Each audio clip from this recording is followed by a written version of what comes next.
This bike at this price point is absolutely incredible, but there's just one thing I'd change about it if I could.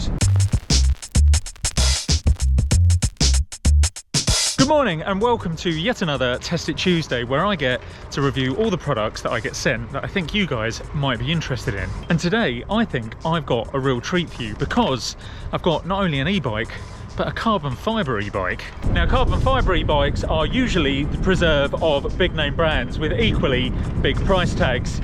But I think with this one, Engwe have torn up that playbook, because this is their brand new Engwe N1 Air. It's a hybrid commuter style bike that weighs just 15.6 kilos, and I was very excited to take it down into London a few times with me over the last couple of weeks for some meetings. Today though, I'm going to be guiding it around the beautifully sunny lanes of my local area, and I'm going to start on a hill where I usually like to take e-bikes to test them out without any power. Now, the previous e-bikes I've brought up this hill have all managed it to varying degrees, but I'm expecting big things, or perhaps light things, from this bike, so let's see how it goes. Power off, let's get pedaling. Right, well, as expected, the Engwe N1 Air definitely living up to its name there, as it absolutely floated up that hill. Now, don't get me wrong, it is not going to feel as light as a standard carbon fibre road bike, such as my carbon fibre road bike, which weighs about 7 kilos. But let's compare oranges with oranges here, because compared to a standard heavy aluminium e-bike, yeah, this thing is on another level. Right, so with that out of the way, let's get the power back on and get back on with this ride. Now, one of the first things to mention is the new naming convention, because it's clear from the outset that Engwe want to set a new standard with this bike to separate it from their other e-bike offerings, which just come under their standard name of Engwe. And I'll discuss this in a little bit more detail a bit later on. But currently, the Engwe N1 Air comes in two varieties: a standard top tube version like the one I'm riding here, but also a step-through version if you just prefer not to have to kick your leg over the saddle and prefer to step through the frame. They also do an N1 Pro version, which looks like a bike from the year 3000. Now, I've not spoken to Engwe about reviewing that one yet, but if you want to see me put that one through its paces, then drop a comment below and I'll drop Engwe an email. So let's start with the specs for this bike. As I say, it's made of carbon fibre, and the frame itself, by itself, weighs just 1.2 kilos. But when you add all the rest of the stuff, the wheels, the motor, the battery and everything like that, it does bring it up to 15.6 kilos, which would be heavy for a standard bike. But in terms of e-bikes, that is absolutely nothing. I mean, for context, my old aluminium gravel bike weighed 13 kilos and there wasn't a battery or a motor in sight on that thing. So just 3 kilos more for this. Yeah, that's pretty astounding. Talking of the motor, it is a 250 watt rear hub MyVice affair, which makes it completely road legal for the UK. And talking of road legal, you can't actually de-restrict the speed on this, and it has no throttle. So it is completely legal for road use. So if you're looking for a bike that will pass any police stop with flying colours, then this might be the one for you. It also has a torque sensor rather than a speed or cadence sensor. Now, I've spoken about these in great depth before, but in short, a torque sensor essentially puts power straight to the motor as soon as you start putting pressure on the pedals. And the more pressure you put on the pedals, the more power it delivers, up to its maximum 250 watt, or whatever its peak power is. Now, with a speed and cadence sensor, that's not quite the case. You have to wait for your pedals or your wheel to be turning at a particular cadence or at a particular speed before the motor kicks in. Now, the problem with these cadence and speed sensors is that they can take a second or two to kick in, which means you're doing all of the legwork when you first set off. Not the case with this bike though, with this torque sensor. As I say, as soon as you put your foot down on that pedal, the power is immediately delivered to the motor. As soon as you push off on this, then you get a lovely smooth surge of power, which quickly has you moving up through the 7 gears on this thing, up to the UK legal e-bike speed of 15.5 miles an hour, or 25 kilometers per hour. The motor is incredibly quiet too, and having ridden this through the noisy streets of London, I haven't heard it once. On these more quiet country roads, when you do pull up onto a particularly steep hill, you do hear the faintest of whirring sounds, but again, it isn't going to interrupt your ride in any way. Moving on to the battery, and this bike comes with a 36 volt 10 amp hour one, which Engwe say will take you up to a maximum range of 100 kilometers on a full charge, which I think is ideal for the casual urban commuter. But that is not the most important feature of this battery. No, that accolade is reserved for the fact that it is a Samsung battery. Now, you've probably heard stories of e-bike batteries going bang recently, and that you are incredibly unlikely to fall victim to that if you use a reputable battery. Samsung is one of those reputable batteries. Well, Engwe have clearly heard that advice, and wanting to show that their bikes can be trusted, they've decided to fit a Samsung battery, which I think provides a real peace of mind, and again shows that Engwe are trying to distance themselves from some of the other budget e-bike manufacturers. Moving on to components, and this bike comes fitted with the standard Shimano Tourney rear derailleur with the thumb shifter at the front and the standard 7-speed freewheel at the back, which I have no issue with, because although Tourney is a fairly entry-level offering, and I'm sure there'll be some out there who will be arguing that a bike of this caliber should have something a little more higher end, I think it works perfectly, and I'm much happier that in trying to keep the retail costs down, Engwe have decided to go with the tried and tested derailleur and decided to splurge a little more on a much higher end battery, which in my opinion is much more important in terms of safety. With the brakes though, I must say I am a little bit disappointed, because although they come with 160mm disc rotors,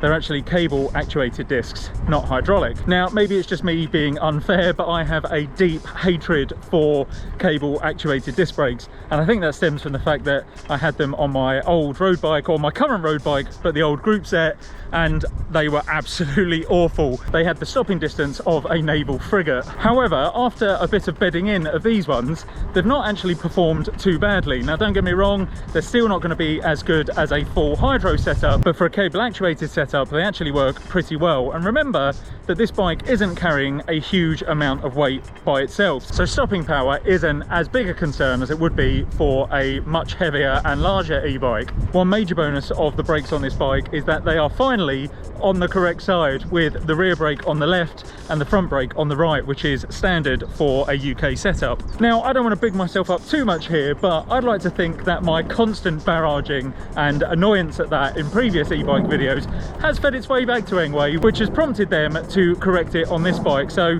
thanks very much, Engwe. Whatever the reason though, whether that be me or other reviews that they've got, that is a very big bonus for me. The wheels are standard 700C or 29-inch rims, and they come with 38mm wide, what Engwe call puncture-proof tyres. Only time will tell on that one, but having taken them over the rough and ready London roads a few times already, they've done pretty well. The bike does also come with a front light and reflector, which connects to the fork, and a semi-integrated rear light, which is attached to the rear fender, or mudguard if you like. And it has full metal mudguards as well, like most of the Engwe bikes do. Finally, you also get a kickstand, which is a nice, if not slightly unusual, feature for a carbon fibre bike. The usual worry is that the carbon may snap if you have the bike on the kickstand and you put too much weight on it. For this reason, Engwe say that you shouldn't sit on the bike with the kickstand down, but it is perfectly able to sustain its own weight. As such, that is actually quite a nice little thing to have, because one of my biggest worries on my two carbon fibre bikes, my road and my gravel, when I get off them, is where to lean them so that they don't get scratched against a wall or a bench or some kind of fence, and they don't fall over. So having a kickstand on a carbon fibre bike is a very welcome feature. So that's the physical components of the bike, but are there any other little tricks it has up its sleeve, I hear you ask? Well, funnily enough, it does. And knowing that e-bikes are a very popular item to steal these days, Engwe have built in some anti-theft features. Firstly, it has a GPS locator, so if it does end up going walkabout, you should be able to go into the app and find it. And it also has an audible alarm, so if you find yourself getting close to the GPS location but you just can't find it, you can send a tone to the bike, so you should be able to hear where it is, if it's behind any locked doors or otherwise. Finally though, it has an alarm system that not only emits an alarm sound when the bike is moved, when it's switched on, but it also sends a text message to your phone to tell you that the bike is moving in an unusual fashion. Hello, it's me from the future here, back in London on the N1 Air, and I just wanted to interrupt this video because I completely forgot to mention that the GPS location and alarm settings on this thing still work without the main battery in the bike. So even when you park up and you take the battery out, you can be rest assured that you're going to be able to locate your bike wherever it is. That's pretty cool. Right, back to me in the past. To set that all up, you simply download the Engwe app, scan the QR code on the Bluetooth module, and go through a very simple setup process in the app. And that's it, you're done. And once you're in the app, you have access to all the location and audible alarm settings, including the ability to turn on and off the proximity sensor, which automatically turns the arm on when your phone moves away from the bike and then switches it back off again when you come back to it. Now, I don't know about you, but I think those are some pretty cool features, and it's great of Engwe to be thinking of their customers to try and give them some more ways to keep their precious bikes safe. So another huge thumbs up from me there. In terms of riding this thing though, I have to say that having used it quite a few times in London recently, this has been an absolute joy to move around on. Coming into Liverpool Street Station means that there's always going to be some form of lifting the bike to get it up to ground level. But at just 15 kilos, that hasn't been an issue at all, nor has getting it on and off the train when the platform isn't quite level with the doors. In honesty then, it is a really lovely bike to ride. Very smooth, very balanced, and not too top heavy, which means even riding it no-handed hasn't been an issue at all. Which for me, with my constant dodgy back, is a great thing, because it means I can sit up and stretch my back out when I need to. Oh, the pains of getting older. So with all of that said, and all of those positive things out of the way, there is just one thing on this bike that actually confuses me, and it's the length of the seat post. It's so short, and that means that once you've slid it into the seat tube down to its minimum insertion point, it really doesn't leave the saddle that high, and that means that your leg is never really fully extended at the bottom of the pedal stroke. Now, I've said before, on other e-bikes that's really not a problem, because when you're using the motor anyway, you're not really that fussed about the most efficient pedal stroke you can muster, because they're usually so heavy that trying to push them past that 25 km/h legal limit is almost an impossibility. But with this bike, it's so light that it just feels so much easier to push it past that legal limit, or at least it would be if you could fully extend your leg and get a proper, fully efficient pedal stroke. And as I say that, I should just point out that it is perfectly legal to ride an e-bike, or any bike for that matter, at over 25 km/h. It's just that the motor has to stop at 25 km/h for it to be legal. So don't come at me in the comments for saying you can go faster on this bike. Now, I did wonder if the seat tube issue was a matter of the way that the carbon fibre had been laid up and moulded, that a longer seat post wouldn't fit into the tube. However, being the AliExpress fanatic that I am, I had a much longer 27.2mm seat post at home, and when I slid that in, it fit perfectly, so that clearly wasn't the issue. The only thing I can think of then is that it's all to do with this bike's sister bike, the N1 Pro, which I mentioned earlier. As I said, the frame of that looks like some kind of futuristic space bike, and it's completely missing the seat tube for it. Because of this, the seat post for the saddle on that bike has to be very short, because there's nowhere for it to slide into further down the frame when it hits the underside of the top tube. As such, I think Engwe are just shipping the same seat post with both variations of the bike, which I think is a bit of a shame. That said, if that is that much of an issue for you, then you can always go on to AliExpress and buy yourself another carbon fibre seat post that will fit, and you'll probably pick one up for about 12 or 13 quid. As I say, that's for a carbon one. You can get an aluminium one even cheaper, and that's exactly what I'm going to be doing on this bike once I finish this review, is replace it with that longer 27.2mm seat post. That way I can really stretch my legs out on this thing and get some good pace on it. Other than that though, I'd say that this bike is pretty much perfect, and you get all of that for a meagre £1,400 or euros. Yes, 1,400 for a light carbon fibre e-bike with GPS and alarm features built in. That is unbelievable value in my book. Coming back to the naming convention of this bike though, the thing is, with all of these e-bikes, generally speaking, they're all made by a handful of manufacturers in either China or Taiwan.